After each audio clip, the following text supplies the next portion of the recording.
Dinkes PPKB Trenggalek mulai memberikan vaksin baru dengan sasaran bayi usia 2 hingga 4 bulan.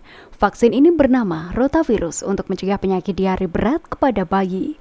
Staf Surveillance Dinkes PPKB Trenggalek Murni Purwati mengatakan, diare merupakan penyakit yang memberikan sumbangsi angka kematian bayi cukup tinggi di Indonesia. Sebagai upaya pencegahan, maka bayi usia 2 hingga 4 bulan akan diberikan vaksin rotavirus.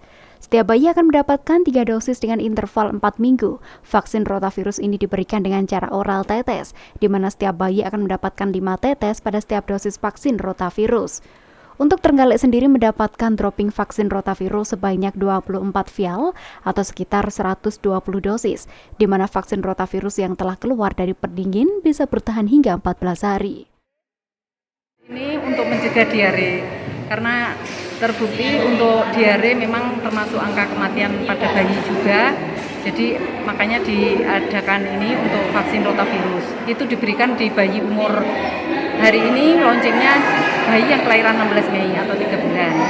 Nah, nanti jedanya diberikannya untuk interval selanjutnya itu dengan 4 minggu atau 1 bulan.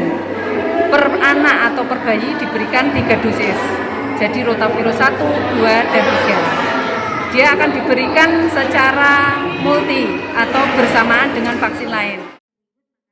Sementara itu, Kepala Dinkes PPKB Trenggalek Sunarto menambahkan, di Trenggalek total kasus diare pada bayi tahun 2022 mencapai 6.396 kasus, sedangkan pada 2023 hingga Juli kasus diare sudah mencapai 3.402 kasus. Adanya program vaksin ini untuk mencegah penyakit diare pada bayi. Sebelum dilakukan di seluruh Indonesia, ini sudah dilakukan pendahuluan, jadi pelaksanaan pendahuluan pada 21 kabupaten dari 18 provinsi. Jadi sudah dilakukan di situ, dianalisis keamanan dan lain sebagainya di situ. Dilaporkan ada beberapa gejala ikutan yang mungkin bisa muncul.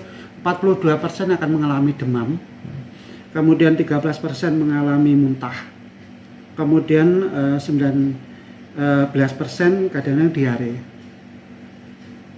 13% diare, dan itu pun kondisinya ringan semuanya, tidak pernah dilaporkan dalam kondisi berat. Terkait kejadian ikutan pasca imunisasi, vaksin rotavirus sendiri ringan, di mana 42% bayi mengalami gejala demam ringan, 13% bayi mengalami muntah ringan, dan 13% diare ringan. Dari Trenggalek, Simon Bagus, Hamam Deva melaporkan.